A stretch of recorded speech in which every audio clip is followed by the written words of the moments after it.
Welcome to the Movie Shack Top 10 Best Movies of 2015 list. This is a list of the movies I have seen that according to IMDB has a 2015 release date ranked according to my very own subjective opinion.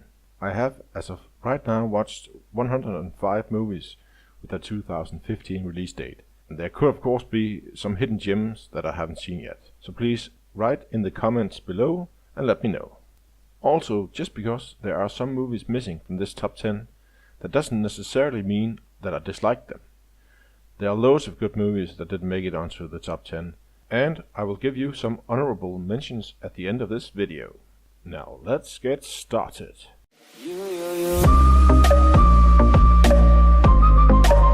California dreaming about Number 10. Ex Machina is written and directed by Alex Garland, whose resume as a writer counts such movies as 28 Days Later and Sunshine, amongst others. It is his directorial debut, so I was interested in seeing what he could bring to the table as a director. And my curiosity paid off because this is a very, very well made movie. It's about a young programmer named Caleb, played by Donald Gleason, who wins this contest to go meet Nathan, who is the CEO of his company, being portrayed by Oscar Isaac. At Nathan's remote facility, he reveals his latest project to Caleb, an AI android named Ava, played by Alicia Vikander. Nathan tasks Caleb with testing Ava's humanity through a series of conversations, and things escalate from there, but I won't go into that because I feel that is moving into spoiler territory. All three actors turn in great performances. The dialogue is excellent, and the direction is meticulous, and the cinematography is first class. There are layers upon layers in this movie, and the theme of humanity being explored is, in my opinion, greatly depicted, and the movie had my brain going for days after watching, which in my book is a good thing.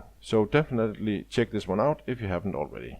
Number 9. Green Room is about a struggling punk rock band who gets a gig at a neo-Nazi clubhouse party and then accidentally witnessing a murder there. The movie then explores what happens after and how everyday people deal with an extreme situation. Anton Yelchin plays one of the band members and the main protagonist, and Patrick Stewart plays the leader of the neo-Nazis, who is also the main antagonist. Anton Yelchin does a great job, as do the rest of the cast, but I was blown away by Patrick Stewart's performance. He is menacing as all hell and one of my favorite villain performances ever. One of the things I really enjoyed about this movie is the very realistic way it depicts normal people's reaction to an extreme situation, and also the very palpable tension it is able to build. One small nitpicky detail I feel I should mention is that the movie does take quite a bit of time to get started, and although that time is spent on building character, which isn't a bad thing, I do feel that the time the movie spends before getting to the neo-Nazi bar could be tightened up a bit. So just be aware of that going in and you will be fine. I love how in this movie you can understand all the characters, because in my book one of the biggest flaws many movies have is when you don't understand the characters' motivations. But you certainly do in this, which is another reason it made it to the number 9 spot. So if this sounds appealing to you, give this one a watch.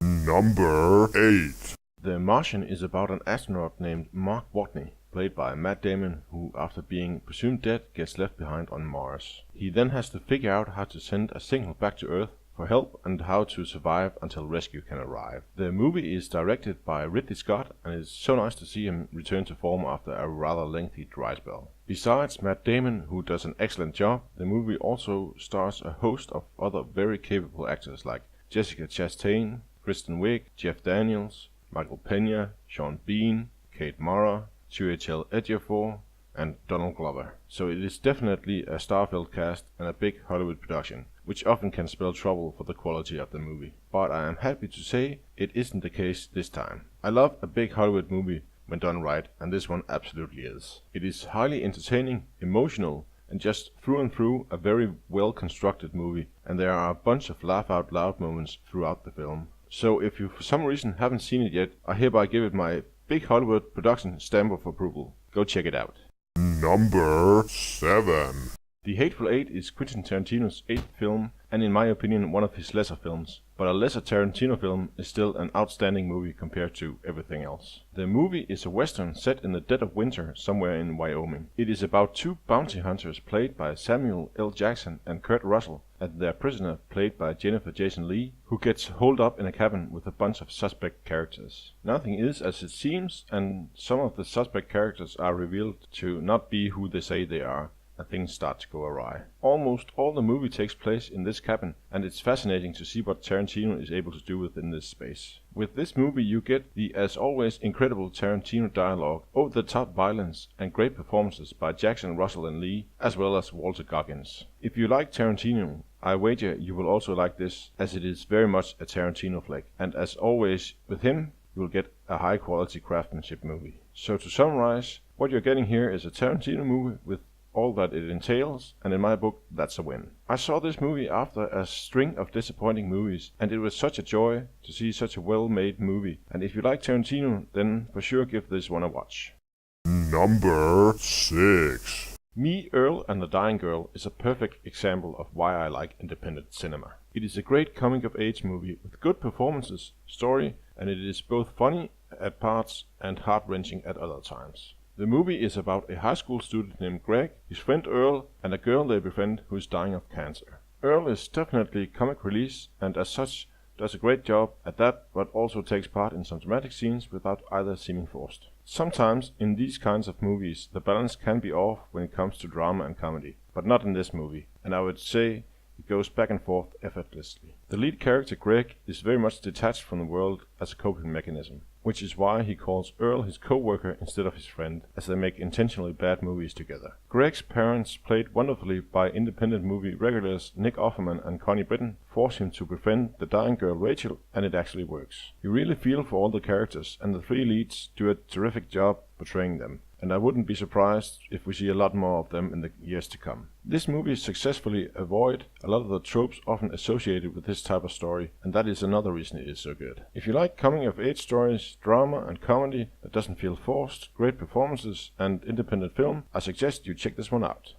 Number 5. Mad Max Fury Road is director George Miller's masterclass in visual storytelling, and I was thoroughly impressed with what he was able to do with this movie. The story is fairly simple and the movie is mostly just one long chase scene, but what Miller does with the visuals to tell the story is what makes this movie so special. It is easy to see in the final product that Miller planned the entire movie in advance with storyboards. The result is remarkable. It is at all times easy to follow the action as Miller makes use of a technique called eye trace, which is the act of using framing to direct the eye to see what it needs to see. The use of mostly in-camera visual effects and some amazing stunt coordination means that you're never in doubt about what's happening, and the visuals are stunning. And when he does use CGI, it is used to enhance what is already there, which in my opinion is the way to go. The cinematography in this movie is nothing short of amazing, and you get one impressive scene after another. Another thing I have to mention about Mad Max is the sound. Normally it's not something I notice, and if I do, it's for the wrong reason, i.e. because it's bad and takes you out of the movie. That isn't the case with Mad Max. Here it's the opposite. The sound elevates the experience, and I can only say I was blown away. The acting isn't front and center in this movie, but Tom Hardy as Max, Charlize Theron and Nicholas Hoult do a great job portraying their characters, as do the actor playing the main antagonist, Immortan Joe. So if you for some reason haven't seen it yet, then I hope all this praise will help you decide to give it a chance, because I really cannot recommend this movie enough. Now go see it already. Oh wait until the end of this video and then watch it, okay? Number 4. What can I say about Star Wars The Force Awakens that hasn't been said already? Let me see. Oh, nothing. Alrighty then. I love the Star Wars mythology, and The Force Awakens is a great addition to the franchise. Sure, it rehashes a lot of the story beats from Episode 4, but it also has enough things different as well, so as not to be a carbon copy. The movie is really entertaining and introduces you to a new set of characters and really makes you care about them. I found both Finn and Kylo Ren to be especially interesting, but also like the others. You have probably already seen this movie and you are definitely aware of it, so no point in me going on about it. It is my number 4 pick and I thoroughly enjoyed it, and I hope you did as well.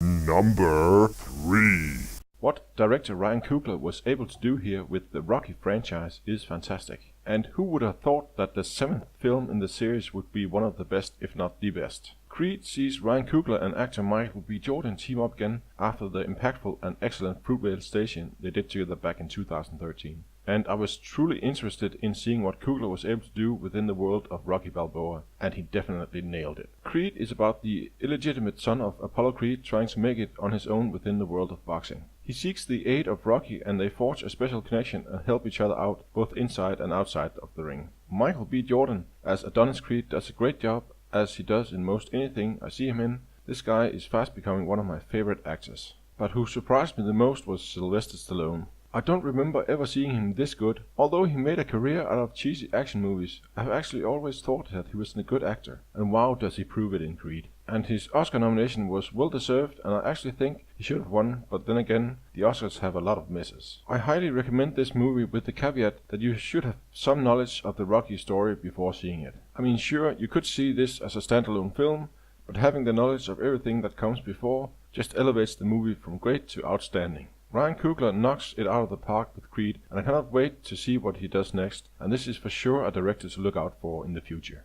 Number 2. Room is the story about the 5-year-old boy Jack and his mother. Jack's mother, beautifully portrayed by Brie Larson, was as a young woman kidnapped by a serial rapist and kept in a small garden shed. While being kept there, she becomes pregnant and gives birth to Jack. The movie is about how she tries to give him a good life despite of the circumstances. One of the ways she does this is by convincing Jack that the room they are being kept in is the entire world, hence the title of the movie. She devises a plan for Jack to escape, and the movie then shifts focus on what happens after such a traumatic experience. I've been a big fan of Brie Larson since I saw the extraordinarily good movie Short Term 12, in which she plays the lead. And once again she does a great job portraying her character. Child actors can really be hit or miss, but Jacob Tremblay, who plays Jack, is amazing. I always believed in what he was emoting, and not once did he do anything to pull me out of the movie, which often can be the problem with child actors. He beautifully portrays Jack's sense of wonder with the world and also his frustration with the difficult situations he finds himself in throughout the movie. I also want to give a shout out to the actor Sean Bridges, who plays the kidnapper/rapist. He is amazing at playing a disgusting and creepy guy, as he also does in the amazing Sundance TV show Rectify. In fact, all the acting performances in this movie are great, like Jack's maternal grandparents played by Joan Allen and William H. Macy. This movie is amazing in every way, and I highly recommend you go check it out. Number 1.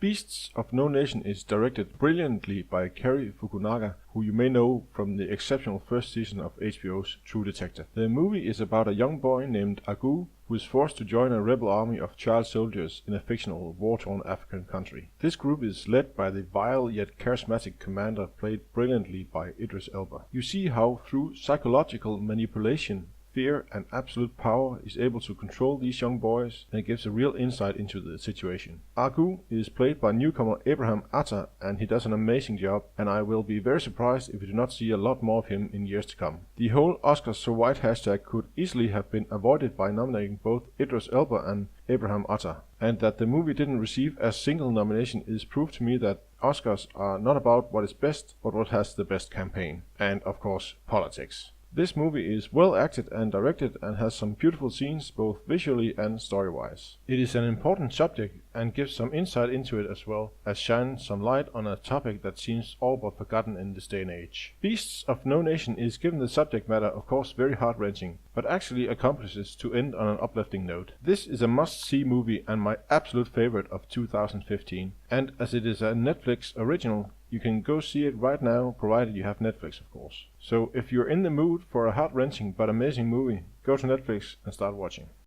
So that was my top 10 list, and as I said in the beginning of the video, there are loads of movies that came out this year that were good but just didn't make the list. And now to the honorable mentions that I promised earlier.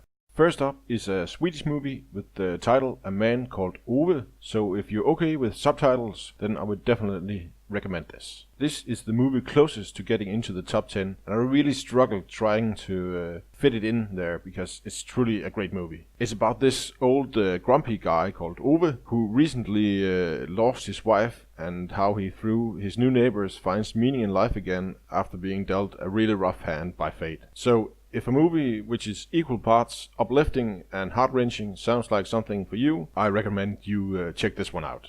Next one is Sicario, a movie directed by Denis Villeneuve, who also did the excellent Prisoners, thought-provoking Enemy, and most recently the very well-made Arrival. It stars Emily Blunt, Josh Brolin, and Benicio del Toro, who all turn in very good performances. Emily Blunt plays the main character, who is a FBI agent that gets recruited to a US task force dealing with drug cartels south of the border. Good performances, great atmosphere, and stellar cinematography is what this movie brings to the table, so if any of that piques your interest, give this one a watch. I'm a bit of a sucker for a good-looking movie, so if you are too, then I suggest The Revenant, starring Leonardo DiCaprio and Tom Hardy, directed by Alejandro Iñárritu. The movie is a simple revenge story, and it's fine, but my gosh, is it pretty to look at. It is absolutely gorgeous, and there are some genuinely impressive long takes to marvel at. So, if that's enough for you, then check it out. The next movie I want to mention is a rom-com called Man Up, starring Simon Pegg and Lake Bell as the two leads. It is just a rom-com with all the tropes that entails, and as such, not anything remarkable, but I just found it so damn charming. So if you are in the mood for a rom-com, I would say this is one of the best I've seen in a long time, and it without doubt deserves some praise. The last honorable mention I have is The Gift, featuring Joel Edgerton in his directorial debut, also starring Jason Bateman and Rebecca Hall. Jason Bateman and Rebecca Hall plays a young married couple whose life gets turned upside down after they run into an old acquaintance of Jason Bateman's character called Gordo, played by Joel Edgerton. The movie is creepy, superbly acted and wonderfully directed, and less predictable than most movies, so if that sounds like something you could get into, give it a go. Thank you for watching, and I hope you both enjoyed the video and maybe found out about some new movie to watch. As I have just started making YouTube videos, any feedback you may have will be greatly appreciated, and also if you have any suggestions for future content on this channel, or maybe some hidden gems that you could recommend, please write in the comments below. Finally, please like and subscribe, as I'm trying to grow this channel and it would be a big help, just plain awesome. Thank you and bye bye.